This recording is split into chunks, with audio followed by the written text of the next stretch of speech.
요한계시록 21장 9절 다 같이 시작.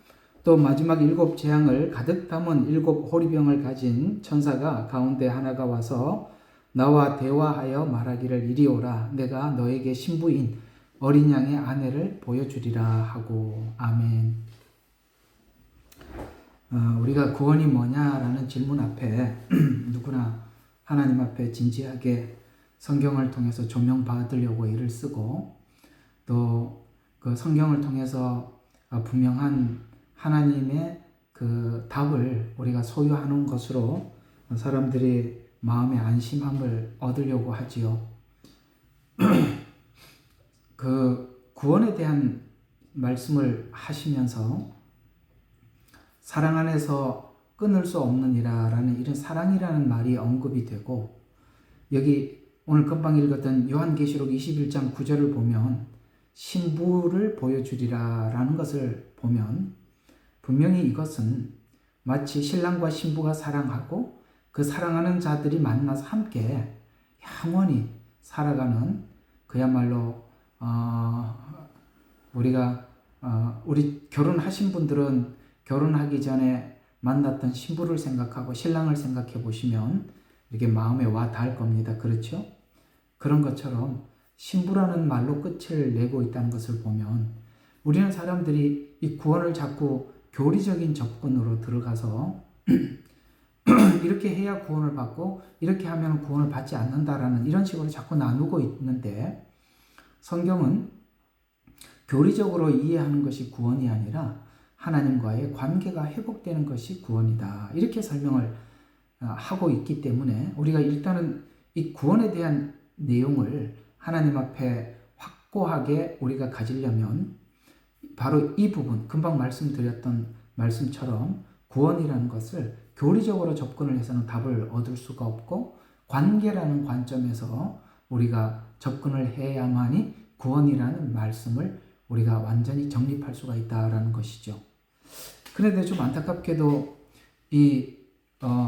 많은 사람들이 이 구원에 대한 설명을 하는 것을 우리가 들어보면 이런 걸 느낄 수가 있는데, 구원은 이렇게 해야 받습니다.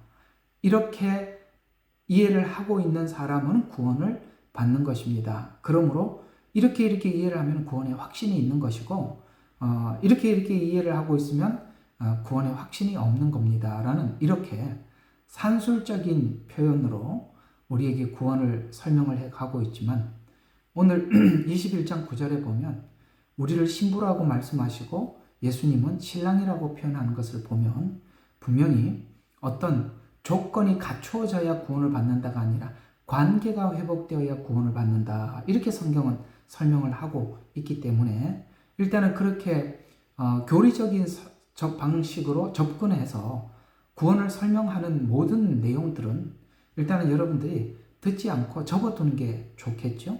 왜냐하면 성경은 그렇게 설명을 안 하고 있는데 접근 자체가 그렇게 접근을 해서 풀기 시작하면 성경이 우리에게 알려주는 것과 전혀 다른 관점에서 풀어가고 있기 때문에 우리가 이 부분에 대해서 매우 주의할 필요가 있는데, 놀랍게도 이렇게 제가 이 많은 분들이 구원에 대한 설명을 하는 것을 쭉 들어보면 이렇게 관계라는 관점에서 설명하는 분들을 거의 본 적이 없어요. 이제 저희들이 로마서를 오늘 오전에 이제 시작을 했습니다만, 하면 할수록 여러분들이 이게 십자가가 하나님께서 우리에게 주신 구원이 이렇게 완성되었고 이렇게 되어져 갔던 거구나 하고 여러분들이 많은 부분들이 열리게 될 것이고, 그것이 여러분들에게 참 확신으로, 로마서 8장에 내가 이제 확신하노니라는 이 확신으로 사랑 안에서 확신을 여러분들이 가지게 될 때 우리는 흔들림 없는 지금 현재를 살아가게 되고, 주님이 오신다는 그 소식이 기다려지는 소식이고 기쁨의 시간이고 기대되는 시간으로 바뀌게 될 것입니다. 자, 그런 의미에서 우리는 저번 주에 이 구원을 제가 말씀을 드리면서 오늘 여기 신부를 보여주리라 라는 말씀을 여러분들에게 말씀을 드리는 것처럼 사실 우리가 이방인들이 구원을 풀고 이해할 때는 칼빈이 내놓은 예정론을 가지고 접근을 해서 풀어봤습니다만 거기에 분명히 하자가 있다는 것을 우리가 발견하게 되었고, 그 다음에 알미니안주의라고 해서 구원의 근거가 내가 믿어야 된다라는 자기 쪽에서 출발을 했을 때도 불안했지요. 자, 이렇게 신학을 가지고 접근을 했을 때 칼빈주의도 답을 주지 못했고 알미니안도 답을 주지 못한 것은 분명합니다. 아무리 자기들이 알미니안 가지고 나는 믿어서 구원을 받았다고 안심을 해도 성경이 이야기하는 것과 다릅니다. 칼빈을 가지고 아무리 예정론을 가지고 구원을 설명을 해도 반드시 부딪히게 되어 있습니다. 그러나 저번 주에 한번 이렇게 결론을 내리고 끝냈던 거 혹시 아십니까? 제가 저번 주에 여러분들에게 어디 갔나? 예정과 선택의 조화라고 말씀을 드리면서 여기 로마서 8장에 있는 말씀과 사도행전 13장 48절을 통해서 예정과 선택은 우리가 하나님을 믿었다, 그 다음에 하나님이 우리를 선택했다는 것은 굉장히 조화롭게 성경은 설명을 하고 있다고 이렇게 설명하면서 말씀을 마쳤던 거 기억하시죠? 근데 오늘 여기서 성경을 보면 분명히 이것은 우리의 선택 때문에, 내가 예수님을 선택했기 때문에, 믿었기 때문에 구원을 받은 것도 아니고 하나님이 예정해서 구원을 받았다는 것도 아니고 그 둘은 함께 같이 있더라. 예정했기 때문에 이렇게 표현될 수 있는 거예요. 예정하셨기 때문에 믿을 수 있었고 믿었기 때문에 예정되는 것을 확인하는, 누구 입장에서 보느냐, 하나님 입장에서 보느냐, 우리 입장에서 보느냐에 따라서 그것이 예정으로 볼 수도 있고 알미니안으로 볼 수도 있다라고 말씀을 드렸습니다. 저번 주에 그 신랑이 찾아와서 신부와 결혼하는 그 과정 기억하십니까? 자, 다시 한번 기억을 되살려서 말씀을 드리면, 신부는 누가 선택을 한다고 그랬죠? 신랑이 선택하는 게 아니라고 그랬습니다. 신랑 아버지가 선택한다고 그랬습니다. 예수님이 이런 말씀을 하셨죠. 아버지께서 내게 주신 자는 내가 다 아버지께로 올려드립니다. 아버지께서 내게 주신, 뭡니까? 하나님이 선택을 했다, 이렇게 말씀하고 있어요. 그 선택한 그들을, 아버지가 신부를 선택하면 신랑은 신부를 만나러 가지요. 그것이 성육신이라고 저번 주 말씀하셨던 거 다시 한번 기억하세요. 그것이 바로 예수님의 성육신이라고 말씀을 하셨습니다. 그러면 신랑은 신부와 결혼하기 위해서는 필연적으로 두 가지를 가지고 간다 그랬습니다. 하나는 지창금, 그 다음에 하나는 결혼 계약서, 이 두 가지를 가지고 간다고 그랬죠. 지창금이 뭐였습니까? 예수님 십자가의 죽음이시죠. 그것으로 사단에게, 우리 죄와 사망에 매여 있는 우리들을 구원하시기 위해서 우리를 거기서부터 풀으셔야 데리고 갈 수가 있으니까 그걸 값을 지불을 하고, 그래서 우리를 피로 값주고 사셨죠. 이게 지창금이라고 말씀을 드렸고요. 그 다음에 결혼 계약서라고 그랬습니다. 이 결혼 계약서는 뭐라고 그랬죠? 크게 제가 두 가지를 말씀을 드렸습니다. 지금까지 너희가 아무것도 구하지 아니하였으나 구하라 그러면 받으리니 너희 기쁨이 충만하리라. 앞으로 네가 신부로서 신랑을 만나기까지 우리가 준비해야 될 모든 것에 대해서 기도해라. 하나님께서 내 이름으로 기도해라. 그러면 줄 것이다 라고 말씀을 하셨다는 것이 바로 기도에 대한 특권. 기도에 대한 특권은 신부가 마땅히 신랑이 준 권리니까 누구든지 내 이름으로 기도하면 응답하리라. 내 아버지께서 응답하시리라.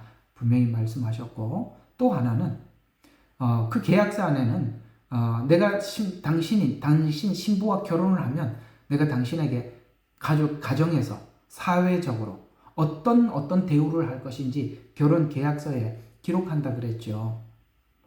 그것이 신부가 살 집을 준비하러 가시기 위해서 예수님은 내가 처소를 예비하러 가노니 내가 처소가 준비되면 나 있는 곳에 너희도 있게 하리라 라고 말씀하셨던 그것이 바로 그 결혼 계약서에 포함된 신랑이 준 약속이다 라고 말씀을 드렸습니다. 그래서 우리는 지창금을 받았습니다. 뭘로요? 예수님의 십자가 보혈로 주님의 것이 되었고요. 그리고 주님은 이제 주님을 만나기 직전까지 우리가 필요한 모든 것을 기도하면 주시겠다라고 약속을 했다고 여러분에게 말씀을 드린 바가 있습니다.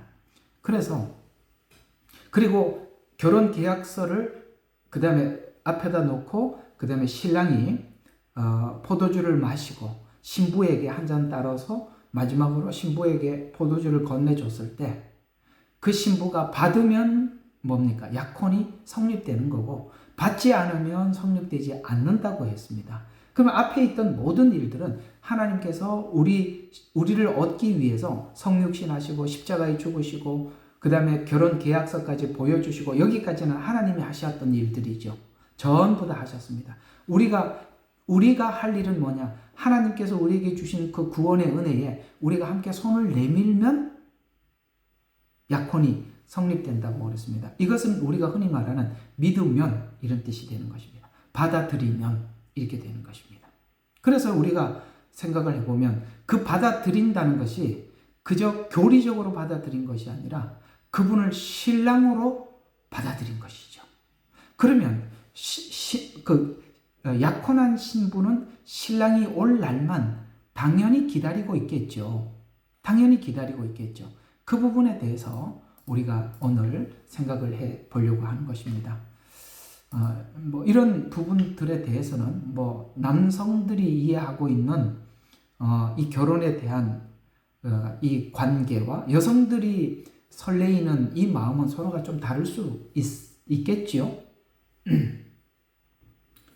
자, 그런 것을 생각해 보면, 자신을 데리러 올 이게 잘못 적어서 리을이 빠졌네요. 신부를 데리러 올 날을 기다리는 신부. 그러니까 우리는 신랑이 올 것이라고 약속을 하셨고 그 오실 날을 당연히 우리는 기다리고 있는 거예요. 내가 예수 믿고 구원받고 하나님의 자녀가 되고 예수님의 신부가 되었다라는 이 의식이 없는 것은 성경에서 말씀하고 있는 구원과 같은 그런 구원을 이해하고 있는 것이 아니라 다른 쪽에서 이해를 하고 있기 때문에 아무것도 안 한다 그래. 여러 번 말씀드렸죠. 신부는 신랑을 만날 날을 준비하는 것이 당연한데 그 준비에 대한 의식이 없다면 성경에서 말하고 있는 구원과 일치하는가? 일치하지 않는다고 여러 번 말씀을 드렸습니다. 그렇죠? 여러분들은 신부라는 걸 선명히 아셔야 되는 것입니다. 그래서 그 신부는 뭘 하게 되느냐면 신부는 신랑이 준 옷을 준비하고 있습니다. 무슨 뜻이냐면 그 당시에 신랑이 갈 때 신부가 결혼식 할 때 입을 예복을 주고 가요. 그래서 성경에 보니까 예복을 입지 않는 사람들이 들어온 게 있어요. 그랬더니 그 예복을 입지 않는 사람들을 쫓아냈다고 그랬죠. 이 예복은 무슨 옷이냐면 의의 옷입니다. 성경에 보니까 너희가 그 옷을 지켜라 이렇게 말씀하고 있죠. 그 옷은 무슨 옷이냐면 신랑이 주고 간 의의 옷입니다. 그러니까 이 의는 성경에는 의가 두 가지 형태의 의를 말하고 있어요. 그러니까 한 가지 형태의 의만 말하는 것은 잘못 이해한 거예요. 그분이 준 옷이에요. 그것은 예수님의 피로 우리가 죄 씻음을 받은 옷입니다. 그건 칭의의 옷입니다. 그러면 칭의의 옷을 입었으면 우리가 이 옷을 입은 대로 우리가 그 옷을 빨으라고 하듯이 우리 속에 있는 예수님의 보혈로 우리가 깨끗함을 입었다면 그 보혈이 겉만 깨끗하게 하는 것이 아니라 우리 속까지 변화시키고 이게 성화라 그랬죠. 그래서 이 옷을 준비하고 입고 신랑이 올 날이 가까워오면 이 옷을 입고 기다리는 거예요. 입고. 신랑이 맞으러 나오라 그러면 그때서야 막 주섬주섬 옷을 입는 게 아니라 신랑이 올 날이 가까이 오면 옷을 입고 기다리는 거예요. 지금 우리가 주님의 오실 날이 임박한 시대를 살아가고 있어요. 그래서 우리는 우리의 옷을 점검해야 되는 것입니다. 그 옷은 무엇으로 빨 수 있을까요? 회개로 빠는 것입니다. 여러분 우리는 매일매일 하나님 앞에 우리의 죄를 하나님 앞에 내려놓고 회개하고 용서를 구하고 이런 일들을 이 마지막 나팔이 그러니까 나팔 소리가 점점 가까이 오면 올수록 우리는 계속 우리 자신을 돌아보고 점검하고 그래야 되는 것입니다. 그 나팔 소리가 어떻게 우리 가까이 불러지고 있는가는 오늘 좀 마태복음 24장을 가지고 한번 정말 주님이 얼마나 가까이 오고 있는지, 오기 전에 어떤 일이 일어나는지, 사람들은 우왕좌왕 어떻게 하는지 24장에 다 설명을 하고 있거든요. 그거 오늘 간략하게 한번 살펴보기로 하고, 또 그래서 첫 번째, 신부는 뭘 한다고요? 결혼식 때 입을 옷을 준비하는 것이죠. 두 번째 뭘 합니까? 신랑인 예수님은 우리가 살 집을 준비한다면, 신부인 우리는 신랑을 만났을 때 잘했다 칭찬받을 수 있는 상급을 준비하는 거예요. 신랑은 처소를 준비하고 있고 신부는 상급을 준비하는 것입니다. 그게 여러분 고린도전서 15장인가 거기 보면은 그 공력을 시험할 텐데 지피나 금이나 나무나 그 다음에 은이나 이런 것을 공력을 시험을 해서 불에 타버리면 뭡니까? 다 사라지는 것이고, 공력을 시험해서 남아있으면 그것이 상급이 된다고 했죠. 타는 건 뭘까요? 자기를 위해서 일하는 것들입니다. 사람들에게 자랑하기 위해서 일하는 것들은 모든 것이 타버릴 것이고, 주를 위해서만 하는 것만 남아있을 것입니다. 신부가 신랑이 오기 전에 해야 될 게 첫 번째 뭐라고요? 그 옷을 빠는 것입니다. 두 번째 해야 될 일이 뭐라고요? 상급을 준비하는 것이에요. 그러면 신부된 자들이 당연히 이 의식이 있는 거예요. 당연히 이걸 준비해야 된다는 걸 아는 것입니다. 그리고 준비하는 것입니다. 이걸 준비하지 않는데 나는 하나님의 자녀가 되었다, 성도이다, 그럴 수는 없습니다. 전혀 맞질 않아요. 자, 그래서 이걸 준비하면서 신부는 신랑이 올 때만을 기다리며 신랑만 생각하며 그날을 기다립니다. 신랑만 생각하며, 신랑도 생각하면 안 돼요. 신랑도 생각하고 딴 거도 생각하잖아요. 신랑만. 아셨죠? 그걸 생각하는 것입니다. 그래서 그날을 기다리죠. 그러면 신랑이 가면서 우리에게 말씀하셨잖아요. 이런 징조가 보이면 내가 올 것이다. 이렇게 말씀하신 게 마태복음 24장 이야기가 아닌가요? 근데 그 마태복음 24장의 상황들은 지금 현재 곳곳에서 일어나고 있단 말이죠. 곳곳에서 일어나고 있는 것을 보면서도 신부된 우리가 깨어나지 않을 수가 없지요. 진짜 신부들은 이 징조를 보면서 다 깨어나는 거예요. 신랑이로다 맞으러 나오라 라는 이 외침은 나팔소리예요. 나팔절의 나팔소리란 말이에요.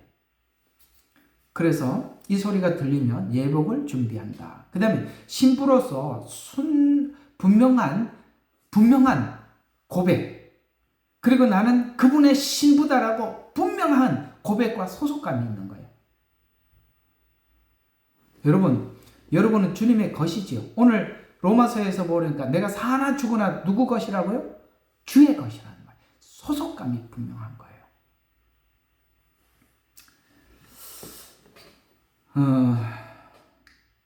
제가 어제 그냥 드라마에서 본 거는 아니고, 어떤 분이 얘기를 하나 해주는데 내가 참 그 말에 은혜를 받았어요. 어떤 결혼한 그 부인이 싸움이 붙었어요.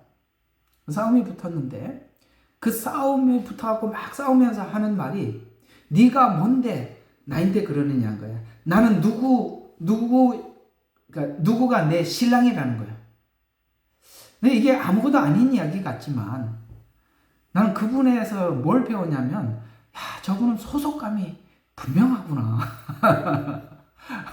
소속감이 분명한 거야. 나는 누구 신부라는 거야. 네가 왜 나한테 그러느냐 이거지. 그래서 그게 아무것도 아닌 이야기 같아 보이지만 저는 우리 예수 믿는 사람들이 예수님이 나의 신랑이라는 이 소속감을 어디 가서도 이렇게 고백할 수 있나? 예수 믿는 사람들은 그런데도 은혜를 받는 거예요. 우리가 어디를 가도 마지막 때 우상에게 절해라 그랬을 때 우리는 나는 하나님 앞에 그럴 수 없다라는 이 소속감이 분명히, 정체성이 분명해야 돼요. 진리가 아닌 것과 타협할 수 없고, 내가 내 신랑인 예수님이 기뻐하는 것과 기뻐하지 않는 것에 대해서 나는 선명한 나눔이 있고 무엇 하나도 양보할 수 없는 그런 정조를 지키는 신부가 되어야 되죠. 그래서 정결한 신부라는 거예요. 정결한 신부. 아가서 2장 6절에 보면 이 소속감에 대해서 분명한 신부인 성도들이 이런 소속감으로 고백을 한답니다. 자, 아가서 2장 16절에 보면 나는 나의 사랑은 그러니까 나의 사랑하는 이는 내 것이요 나는 그의 것이니. 야, 멋지죠? 소속감이 선명하죠. 여러분, 예수님 것 맞죠? 내가 사나 죽으나 주의 것이로다. 그 소속감이 이 마지막 때는 정말 분명히 해야 되는 것입니다. 이것이 선명하지 않는 사람들은 뭡니까? 악의 세력과 타협하고 거짓 복음과 타협하는 것입니다. 그러나 예수님이 어떤 길을 갖고 나도 죽어도 나는 주님이 가신 그 길을 가겠다. 이런 마음을 우리가 굳게 가지게 되면 십자가의 길도 마다하지 않고 가시겠죠. 그러나 이 소속감이 선명하지 않으면 타협하고 말 것입니다. 이 아가서 2장 16절에 신부의 고백 멋지죠? 나의 사랑하는 이는 내 것이요 나는 그의 것이니 그가 백합꽃들 가운데 양떼를 먹이는도다. 주님은 그 양떼에 대해서 관심이 있다는 거예요. 나는 그분의 신부고 그분은 양떼에 관심을 가지고 있고 나 역시 내 신랑이 관심을 가지고 있는 양떼에 관심을 나도 가지고 있다. 이런 표현이에요. 우리가 주의 것이라면 나만 주의 것이 아니라 내 신랑이 누구에게 관심을 가지고 있고 무엇을 위해서 살고 있는지 신부는 아시겠어요? 신랑이 가진 관심과 같은 관심을 가져야죠. 그런 신앙 고백을 하고 있는 것이죠. 개역 개정에서 제가 지금 킹제임스로서 말씀을 드렸다면 개역 개정에는 이렇게 나와 있어요. 내 사랑하는 자는 내게 속하였고 나는 그에게 속하였다. 아까는 그의 것 이렇게 표현했다면 속했다. 너희는 그래서 이 로마서에 보니까 너희는 예수 그리스도의 것이고 예수 그리스도 안에서 이렇게 표현들을 그래서 이렇게 표현하고 있는 것입니다. 그의 것, 예수 안에서 이런 말들이 그런 말이죠. 그래서 이 개역 개정에도 보면 그가 백합화 가운데 양떼를 먹이는구나. 양떼를 먹이는구나. 여러분 베드로에게 예수님께서 요한복음 21장에 부탁했던 거 아시죠? 내 양을 먹이라. 내 양을 치라. 그러니까 우리가 주님의 것이면 주님이 관심 있는 곳에 나도 관심을 가지게 되고 주님의 관심은 양떼에 관심을 가지고 있다면 우리 또한 그 양떼에 대해서 마음을 가지고 있는 것입니다. 여러분 이런 것을 통해서 내가 진정 주님의 신부인가? 내가 진정 주님의 것인가? 우리는 깊이 우리 자신을 성찰할 수 있습니다.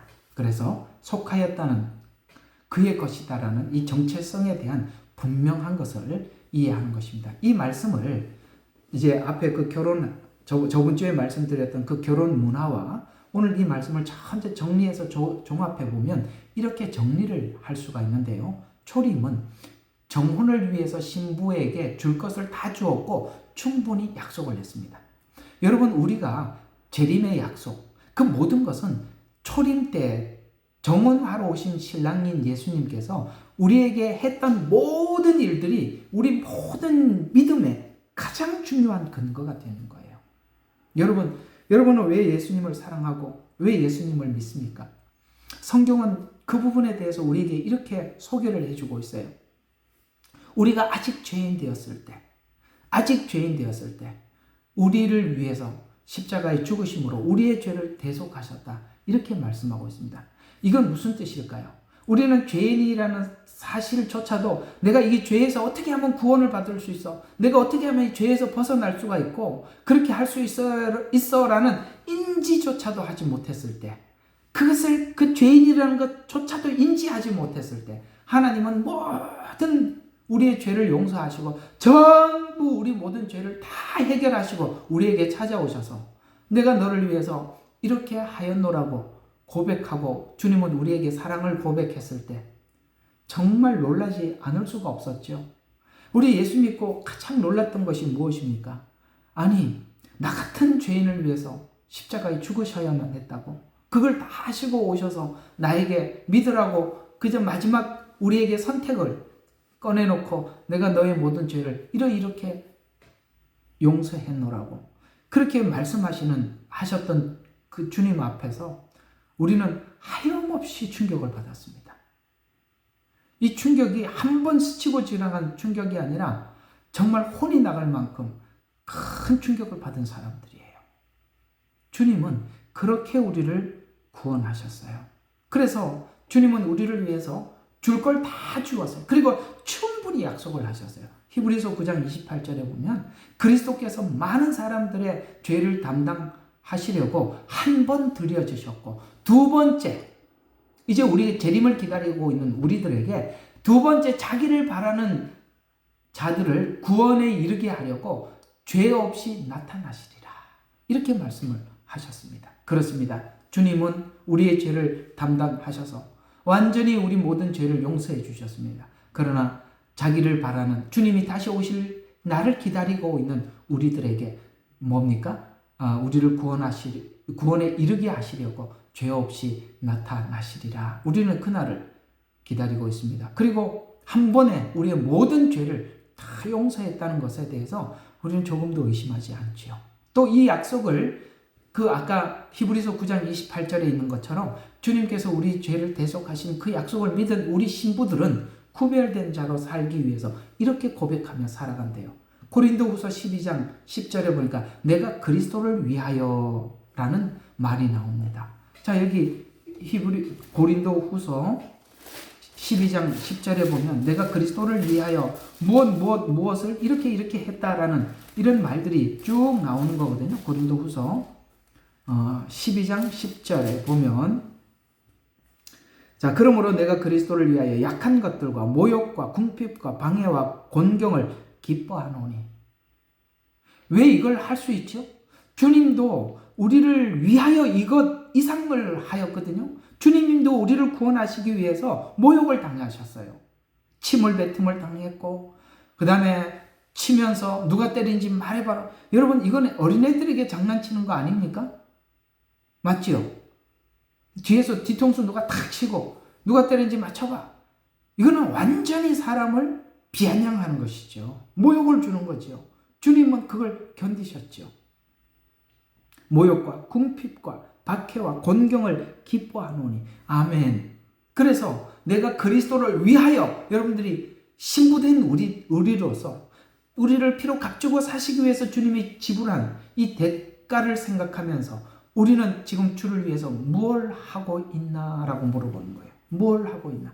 그래서 우리는 그 뒤에 내가 그리스도를 위하여라는 말은 오늘 여기 바울은 이런 걸 견뎠다고 하는데 여러분은 그 뒤에 뭐라고 쓸 게 있어야 한다 이 말이에요. 뭐 있으세요? 있어야 돼요. 그 다음에 또 그리스도를 위하여 신부된 우리가 주를 위해서 뭘 했는가? 빌립보서 3장 7절과 9절에 보면 신부된 우리가 주님을 만나기 위한 그걸 준비하기 위해서 이렇게 했답니다. 그러나 나에게 유익하던 것은 무엇이나 그리스도를 위하여 다 손실로 여겼느니라. 내게 유익했던 것, 지난날 내가 좋아했던 것, 그걸 그리스도를 위해서 다 무익한 것으로 여기고 실로 모든 것을 손실로 여기면 그리스도 예수 나의 주를 아는 지식이 가장 고상했기 때문에 뭐가 더 가치 있게 됐냐 이 말이죠. 예수 믿고 난 뒤에 가장 가치 있는 게 뭐였어요? 여러분, 우리가 예수를 믿고 난 이후에 우리에게 가치 있는 것은 아까 하나님 나라, 예수 그리스도, 그런 것이 우리에게 가장 가치가 있게 된 것이죠. 지난날 우리가 가치 있게 여겼던 것은 세상 사람들과 똑같은 목적을 가지고 우리가 세상을 살아왔습니다. 세상 사람들이 왜 그렇게 열심히 일하냐라고 물어보세요. 똑같죠, 대답이. 좋은 차 사고, 좋은 집 사고, 돈 많이 벌어서 이렇게 살고 싶고, 여행이나 다니고 싶고, 그런 게 모든 사람들이 소망하는 거예요. 우리는 그거 다 내려놨죠. 주를 위해서 아까 궁핍과 환난과 아시겠습니까? 그런 것을 우리가 기뻐하는 그리스도를 위해서 받는 능력을 기쁘게. 그래서 사도들이 복음을 전하다가 너희가 다시는 그리스도의 이름으로 말하지 말라고 매를 때리고 내보내니까 그들이 당연하게 이 매 맞고 이런 거 왜? 주님을 우리를 위해서 채찍을 맞으셨고 십자가에 죽으셨는데 내가 이게 뭐 당연한 거 아닌가 이렇게 생각을 했더라는 거예요. 근데 우리가 이런 은혜를 우리가 가끔씩 잊어버리면 누군가에게로부터 이렇게 마음에 상처가 되고 아픔이 되는 얘기를 듣고 나면 그걸 견딜 수가 없지요. 그러나 여러분, 우리가 이 은혜를 생각하면 우리는 충분히 이겨낼 수가 있고 견딜 수 있게 된 것입니다. 그래서 내가 모든 것을, 그 다음에 계속 8절을 보면 실로 모든 것을 손실로 여김은 그리스도 예수 나의 주를 아는 지식이 가장 고상하기 때문이며 내가 그를 위하여 모든 것을 잃어버리고 그것들을 오히려 배설물로 여김은 그리스도를 얻기 위하며. 이 배설물 이러니까 확 안 와닿죠. 그러니까 똥으로 여겨요. 여러분, 똥을 누가 변기에다 누고 남겨놓겠어요? 빨리 물 내려야죠. 그러니까 지난날에 내가 가지고 있는 거 마음의 한쪽 구석에 둘 게 없더라는 거예요. 그냥 다 버리는 거예요. 그러면서 또 그 안에서 발견되고자 하면 새로운 발견. 그 안에서 발견되려면, 예수 안에서 발견되려면 우리가 옛사람이 죽고 그리스도 안에서 새롭게 부활한, 거기서 내가 내 자신의 정체성을 발견하는 거예요.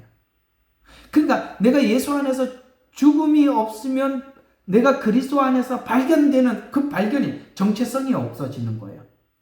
죽어본 사람이 새롭게 태어났듯이. 그래서 내가 그 모든 것을 버리는 이유는 두 가지를 함께 가질 수 없으니까, 한쪽을 버리니까 주님 안에서 새롭게 발견이 되더라.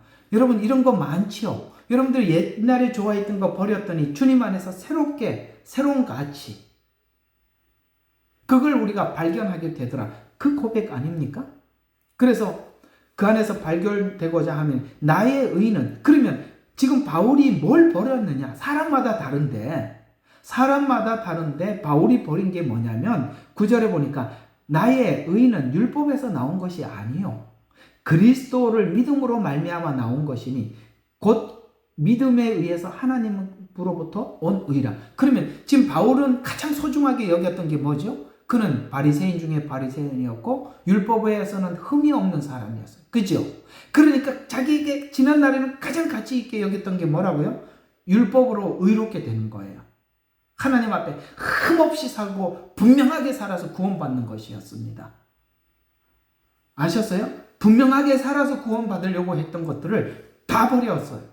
왜? 이걸 버리니까 새로운 의가 찾아오는데 그리스도 안에서 얻은 의라. 여러분, 바울에게는 그게 율법이 자기에게 버려야 될 배설물이라면 여러분 각자가 다 다를 수가 있지요. 우리에게 마지막 요구하는 버려야 할 그것이 무엇인가? 신부는 그게 우리의 옷을 더럽힌다는 걸 아니까, 내가 가지고 있는 그것이 나를 더럽힌다는 걸 아니까 신부는 신랑이 오기 전에 그걸 버리고 신랑이 준 옷으로 깨끗하게 준비하는 거예요. 주님 오실 재림을 준비한다는 것이 무엇이겠습니까? 바로 이런 부분들을 준비하는 것 아니겠어요? 또 요한계시록 16장 15절에 보니까 깨어 자기 옷을 지켜 수치를 보이지 않게 하라라고 말씀을 하셨습니다. 왜 그런 말씀을 하시는가요? 자기 옷을 지켜야 되는데 왜 자기가 지금 흠이 있고 문제가 있다는 걸 왜 보지 못하죠? 요한계시록 3장 17절에는 나는 부자라, 부유함이 없다, 부족한 것이 없다, 이렇게 생각을 하고 자기를 보면 자기는 괜찮은 사람으로 이해를 하는 거예요. 우리가 보통 보면 아직도 하나님 앞에서 자기 의를 보지 못하는 사람들은 늘 자기 자신에 대해서 나는 뭔가 완벽하게 갖추어져 있다라고 생각을 하거든요.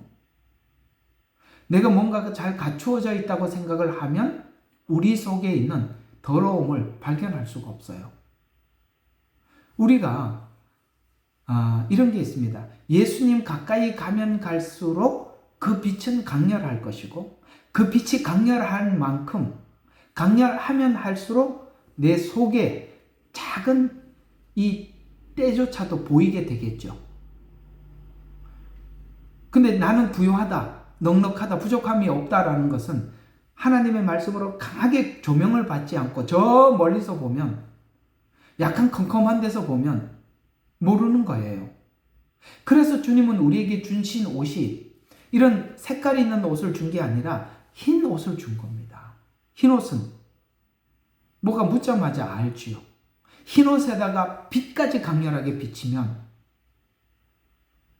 얼마나 우리가 때 묻은 죄인이라는 것을 알게 되겠죠.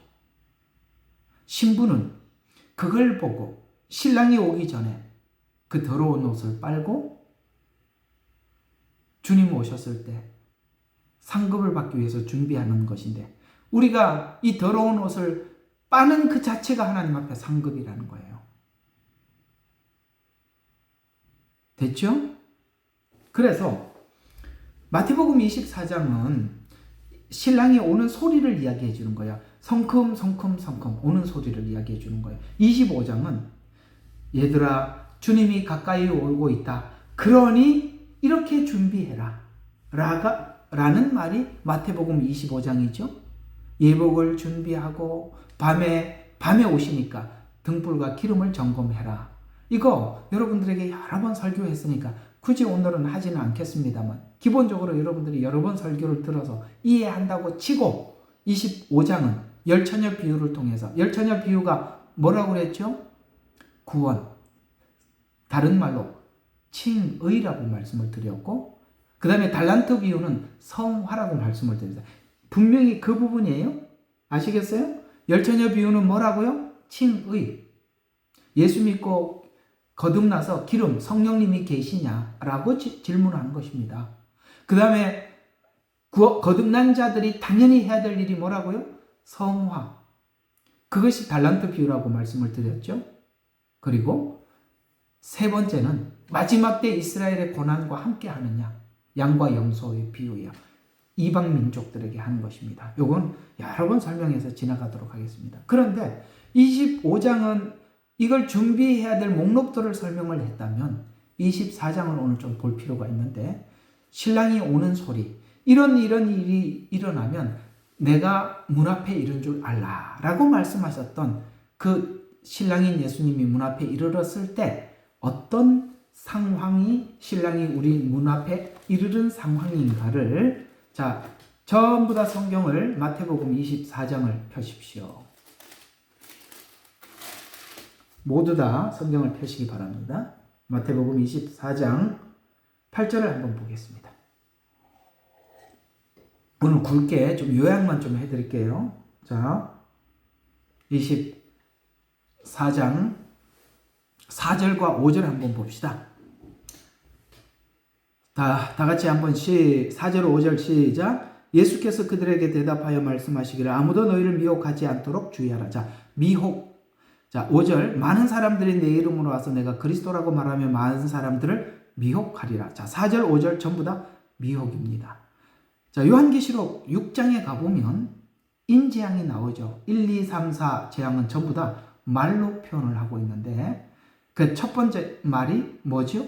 흰 말입니다. 이게 그대로 미혹입니다. 아시겠습니까? 그건 예수님이 재림하는 이야기가 아니라 미혹을 이야기하는 것입니다. 자, 두 번째 6절과 7절은 그 다음에 붉은 말, 전쟁, 기근 이런 것들이 온답니다.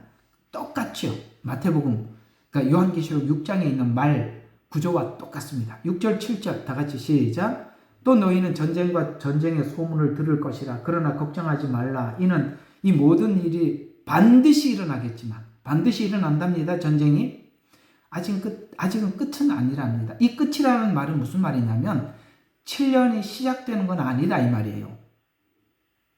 아시겠어요? 7년 환란이 끝나는 게 아니라,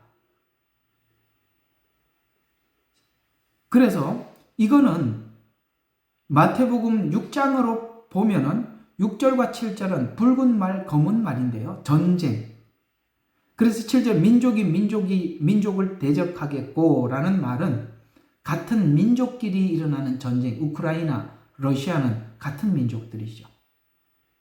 예를 들어서 남북한의 전쟁, 우리나라처럼 남북한 전쟁도 민족전이죠. 아시다시피 여러분, 이 지구 곳곳에 한 나라 안에 민족 분쟁이 엄청 많습니다. 그것도 하나의 전쟁이랍니다. 그 다음에 나라가 나라를 대적하고, 이 민족과 일어나는 전쟁과 나라와 나라의 전쟁은 좀 다른 차원이죠. 다른 종족들. 그래서 나라가 대적하고 일어날 것이다. 기근과 역병과 지진이 여러 곳에서 일어날 것이다. 기근과 지진과 역병. 그러니까 전쟁, 기근, 지진 이런 것 때문에 기근이 일어나는 거예요. 그래서 흰 말, 붉은 말 그것은 전쟁을 의미하고 기근은 검은색 말이에요. 그러니까 전쟁이 많고 전염병이 일어나니까 당연히 기근이 오죠.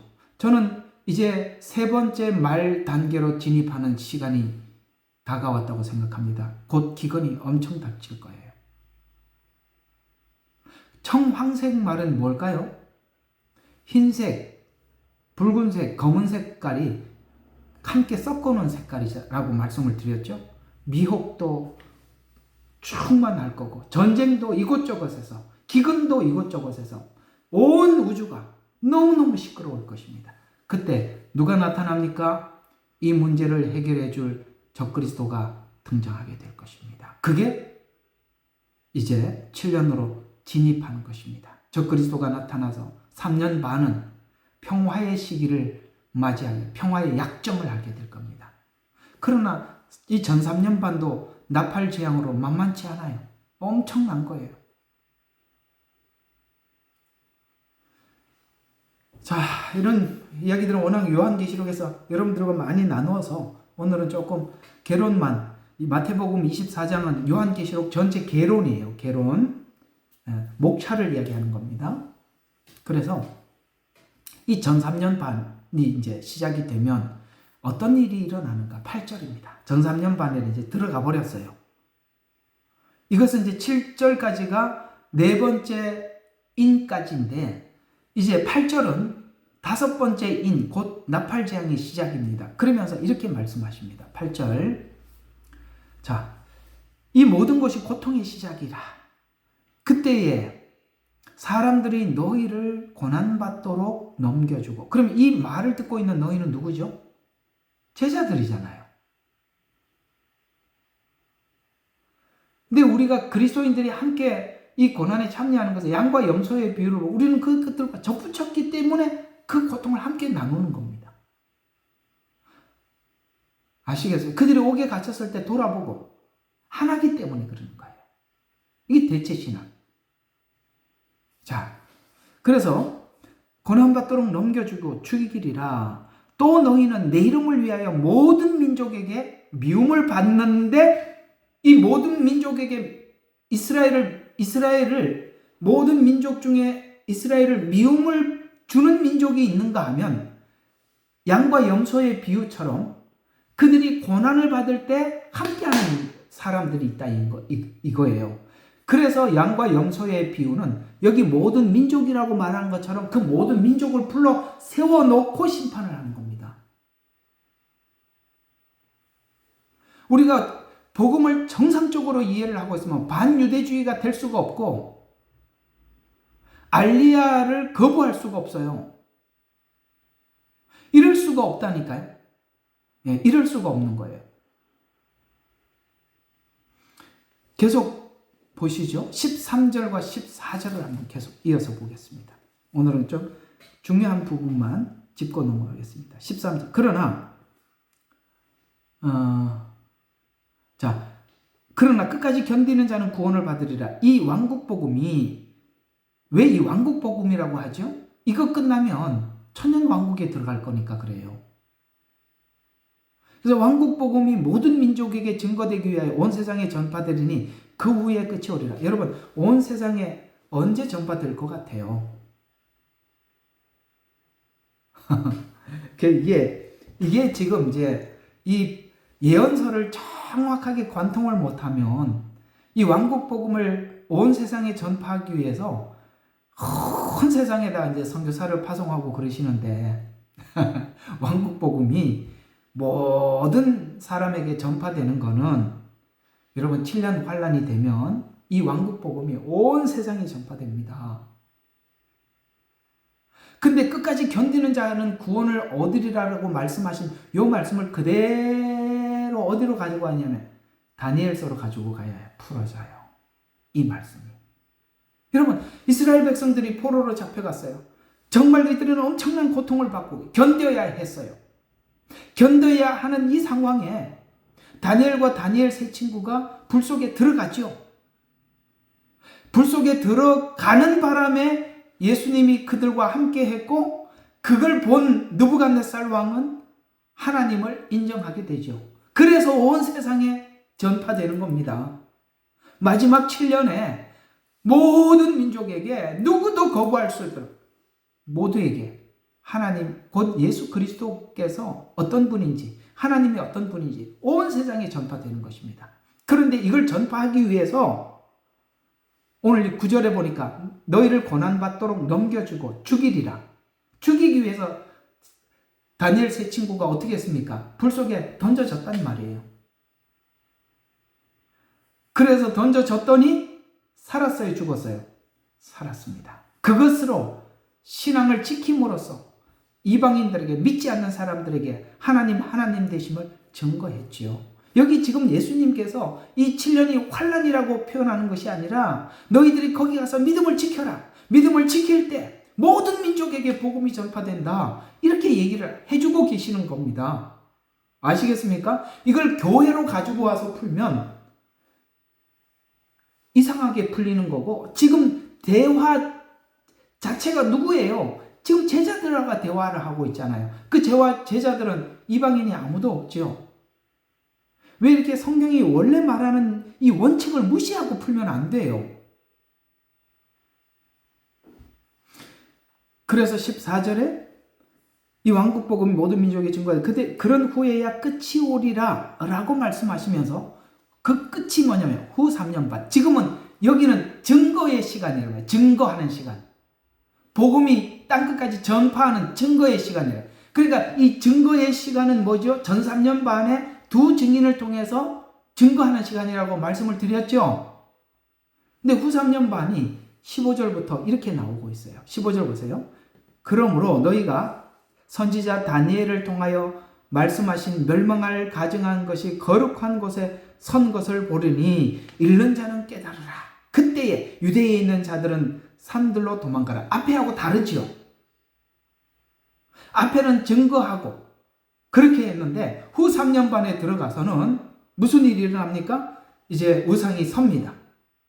거기서 말을 하고 하늘에 불이 떨어지고 이렇게 한다 이 말이에요.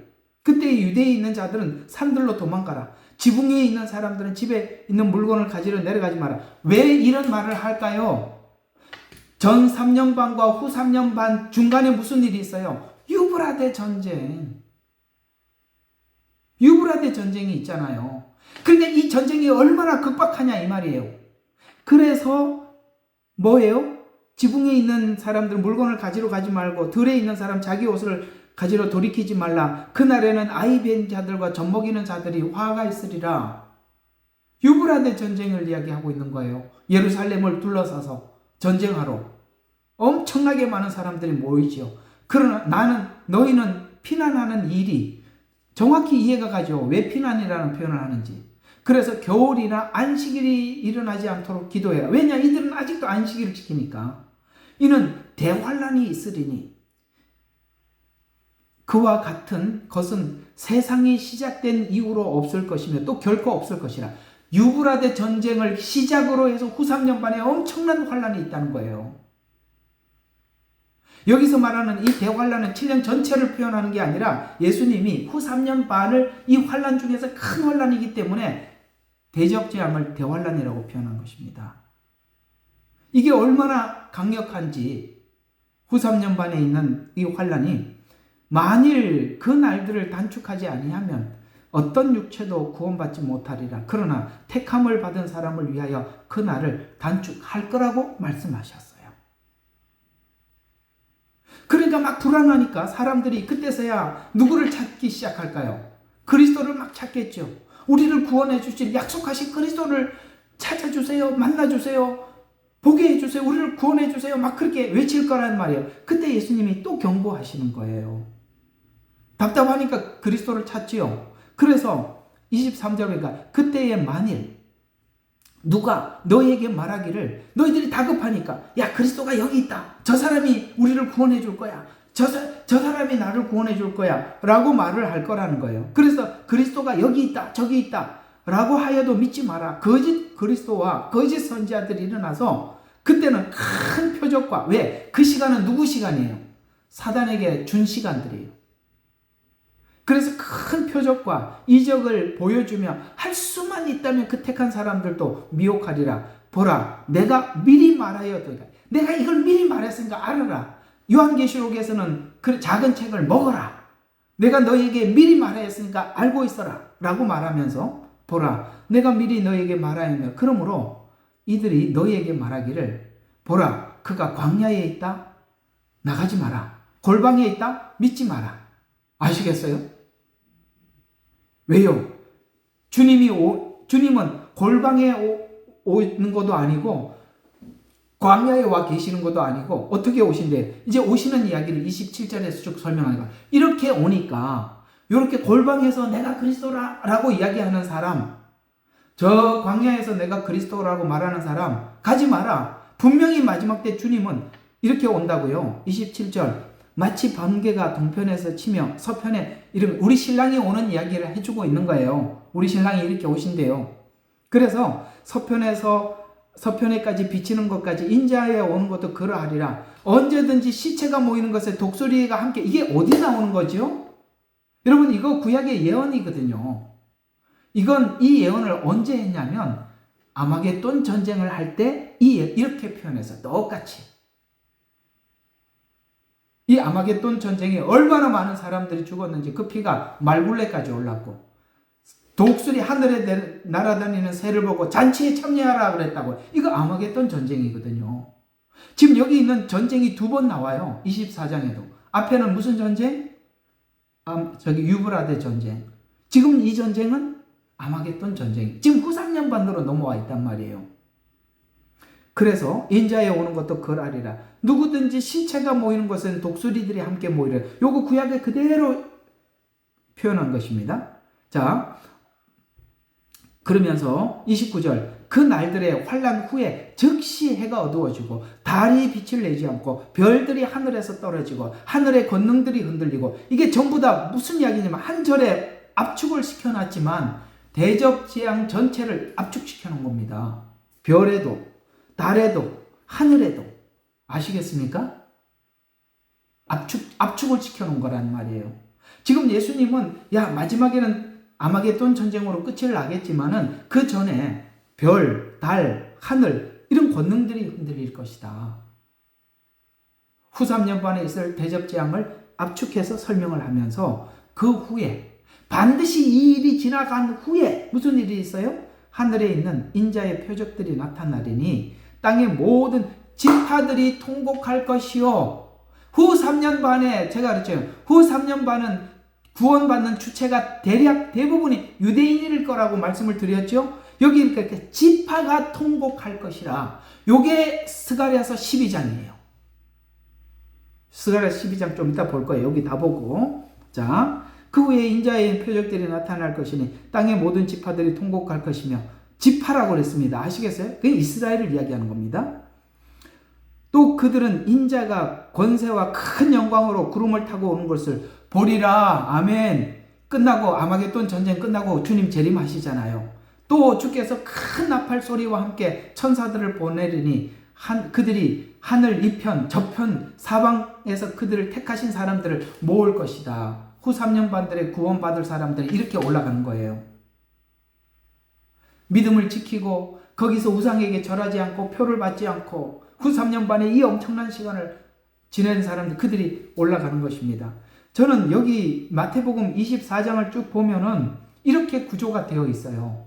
근데 여기 이제 아까 말씀드린 거, 후 3년반이 유대 지파, 그러게 30절에 보니까 땅에 있는 모든 지파들이 통곡할 것이고 라는 이 말씀을, 자, 우리 다시 어디로 가시느냐? 스가랴서 12장으로 가봐요.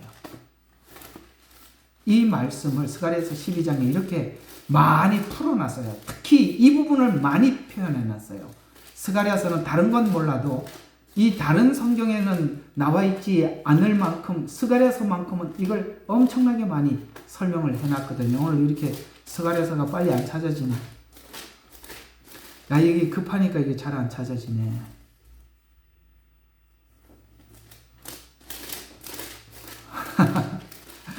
12장 10절과 14절 누가 찾았으면 좀 읽어보세요. 누가 좀 읽어주세요. 몇 장이요? 12장? 예, 12장 10절에서 14절. 아, 찾았네요. 또 내가 다윗의 집과 예루살렘의 거민들 위에 은혜와 방구의 영을 부어주리라. 그러면 그들은 그들이 찔렀던 나를 쳐다볼 것이며, 스가라는 말라기 전에 있어요. 예, 찾았습니다. 그들이 그를 위하여 애통하리니 마치 어떤 사람이 자기 외아들을 위하여 애통한 같이 할 것이요, 그들이 그를 위하여 비통에 잠기리니 마치 어떤 사람이 자기 처자들을 위하여 비통에 잠기듯 하리라. 그날에 예루살렘에 큰 애통이 있으리니 마치 무기또 골짜기 하닷 림몬의 애통과 같으리라. 땅이 애통하리니 각 족속이 따로 애통하리라. 다윗 집의 족속이 따로 하고 그들의 아내들도 따로 하며, 나단 집의 족속이 따로 하고 그들의 아내들도 따로 할 것이요, 레이 집 족속이 따로 하고 그들의 아내들도 따로 하며, 시므이의 족속이 따로 하고 그들의 아내들도 따로 하리라. 남은 모든 족속도 각 족속이 따로 하며 그들의 아내들도 따로 하리라. 아멘. 감사합니다. 자, 그러면 지금 이게 10절부터 14절이 후 3년 반에 아까 각 지파가 애통한다 그랬잖아요. 그 애통하는 이야기를 여기서 각 지파가 애통한다 그랬잖아요. 그래서 이게 각 족속대로 따로 하고 이렇게 계속 나오는 거예요. 근데 요 애통이 넘치는 요 시간이 언제냐? 그 앞에 12장 8절부터 한번 봅시다. 그날에 주는 예루살렘 거민들을 보호하리니 그날에는 그들 가운데 약한 자가 다윗 같겠고, 이 전쟁 여러분 아시다시피 다윗은 군인입니다. 직업이. 그는 평생을 전쟁을 하고 살았어요. 골리앗을 앞에 당당하게 나갈 만큼 당당한 믿음을 가지고 있던 것처럼 이 마지막 때 그들이 하나님을 의지해서 이렇게 다윗과 같이 당당한 믿음을 가지고 그 전쟁에 임할 것이다, 이런 이야기가 되는 것입니다. 그래서 다윗 집이 하나님 같이 되어 그들 앞에서 선 주의 천사들 가지고, 그들이 볼 때 이 전쟁을 하러 올라왔던 그 사람들이 이스라엘의 한 사람 한 사람이 다윗 같고 천사 같을 만큼 용사가 되더라 라고 하면서 그날이 오면 내가 예루살렘을 치러 오는 모든 민족들을 멸하고자 하리라. 두 번 있다 그랬죠? 7년 중에 유브라데, 아마겟돈. 그때 이스라엘이 그러면은 유브라데와 아마겟돈은 후 3년 반 그 사이에 있는 건데, 그죠? 그 사이가 저 후 3년 반인데 그때 하나님의 애통하는 영을 부어주셔서 눈을 열어주는 거예요. 그때 샘을 열어주시고 그 다음에 눈을 열어주셔서 그들이 엄청나게 애통을 하는 거예요. 그래서 이 7년이라는 시간은 유대인들이 회복되는 시간이며, 전 3년 반에는 믿음을 지키는 시간이고 후 3년 반에는 하나님의 영이 부어져서 그들이 회개하는 시간으로 성경은 이렇게 설명을 해서, 이제 그림이 막 그려지시죠? 그러는 전 3년 반에 유대인들이 마치 신앙을 지키는 것으로 인해서 많은 이방인들이 하나님 앞에 돌아오게 되고, 후 3년 반에는 드디어 이스라엘 백성들이 그 구원의 은혜가 예수 그리스도 안에서 이루어졌음을 하나님께서 눈을 열어, 오늘 우리가 눈을 열어서 예수님을 본 것처럼 그들에게도 그 눈을 열어서 그것을 보게 함으로써 엄청난 애통과 회개가 일어날 것이다 라는 말씀을 예수님이 마태복음 24장에 하셨던 말씀을 스가랴서가 정확하게 자세히 설명을 해주고 있는 것입니다. 지금 그러면 정리를 해보면 이렇게 되는 것이죠. 자, 이제 예수님께서 하시는 말씀의 포인트는 이겁니다. 얘야, 내가 오기 전에 이런 일들이 있을 것이다 라고 말씀을 하고 있습니다. 그런데 대략적으로 보면 7년이라는 이 시간에 들어가서야 하나님의 이 복음에 대한 눈이 뜨이고 보여져서 이때 막 그 짧은 시간에 정결케 되는 사람이 있는가 하면, 지금 저와 여러분처럼 예수님을 믿고 오늘 여기 바울이 스스로 자기의 모든 것을 버리고 그리스도 안에서 발견되고자 하기 위해서 지금 이 일을 하는 사람들이 있어요. 그런 공통점은 뭐냐면 구원받은 모든 사람들에게 정결하게 되지 않고는 들어올 수 없는 하나님 나라라는 거예요. 그래서 7년이라는 시간 안에 하나님께서 이 은혜를 부어주셔서 많은 사람들이 정결하게 되겠지만, 우리가 환난을 통해서 정결하게 될 수도 있지만, 우리는 모두가 그 환난을 통해서 정결하게 되는 것이 아니라, 여러분 지금 살아가는 모든 삶과 일상을 통해서 하나님 앞에, 하나님 이 부르심 앞에 우리가 반응하고 응답하는 것입니다. 분명히 하나님 나라는 이렇게 표현하면 어중이 떠중이 다 들어가는 곳이 아니에요. 어떻게 구원을 그렇게 함부로 이야기하십니까?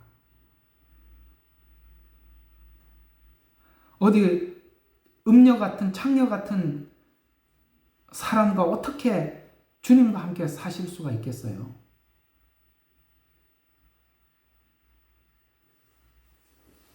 정리를 하겠습니다. 여러분, 우리가 지금은 분명한 마지막 때를 살아가고 있고요. 이 마지막 때 우리 신랑인 예수님께서 우리에게 요구하시는 요구들이 분명히 있습니다. 신부는 그걸 알지요. 신부는 알 수밖에 없어요.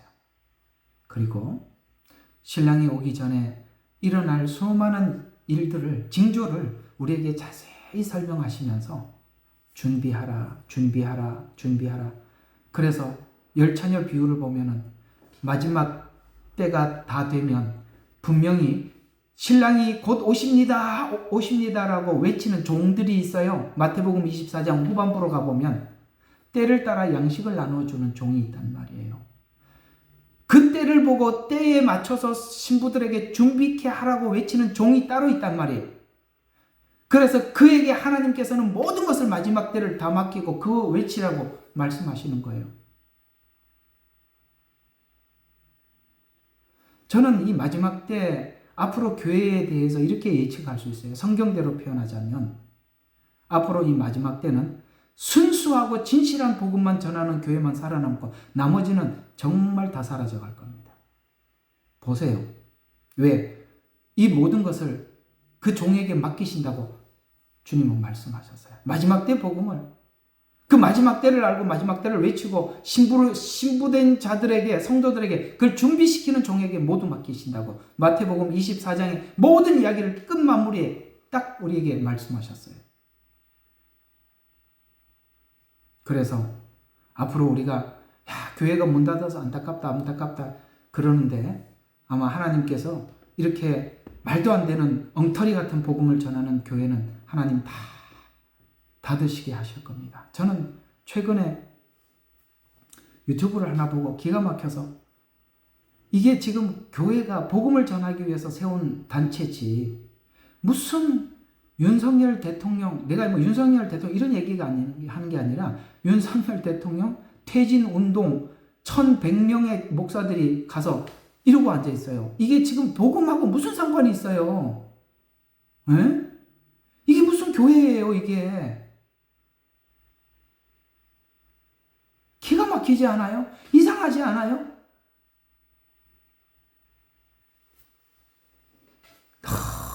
너무 성경이 이야기하는 복음과 너무 달라. 너무 달라. 오늘 말씀 여러분들에게 큰 은혜가 되셨으면 합니다. 자, 기도하고 좀 시간이 넘어가서 좀 기도하고 마치겠습니다. 우리 한 2분만 잠깐 우리 하나님 앞에 오늘 말씀을 기억하면서 한번 기도하겠습니다. 한 2분만 좀 기도할게요. 살아계시고 역사하시는 하나님 아버지, 감사하고 또 감사합니다. 우리는 주님 앞에 신부로 부름을 받았습니다. 신부로서 마땅히 주신 옷을 빨고 깨끗이 하고 아버지 하나님 정결하게 신랑을 맞이하기 위해서 준비해야 되는 이 나팔 소리가 너무나도 가까이 우리 귀에 들려오고 있습니다.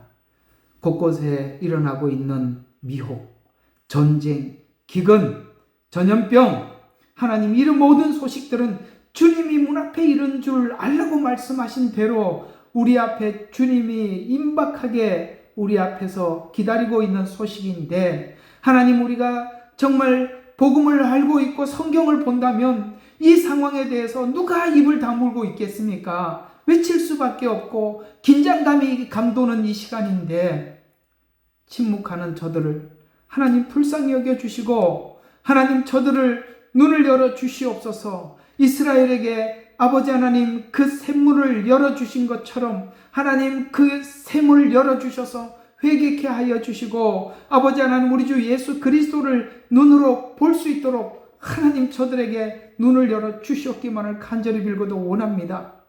아버지 하나님 오늘도 이렇게 하나님의 말씀이 너무나도 간절히 사모가 되어서 이 자리에 찾아온 당신의 손길들을 기억하여 주시고 저들에게도 하나님 동일하고 큰 은혜를 베풀어 주셔서 아버지 하나님 신부로서 준비케 하여 주시옵소서.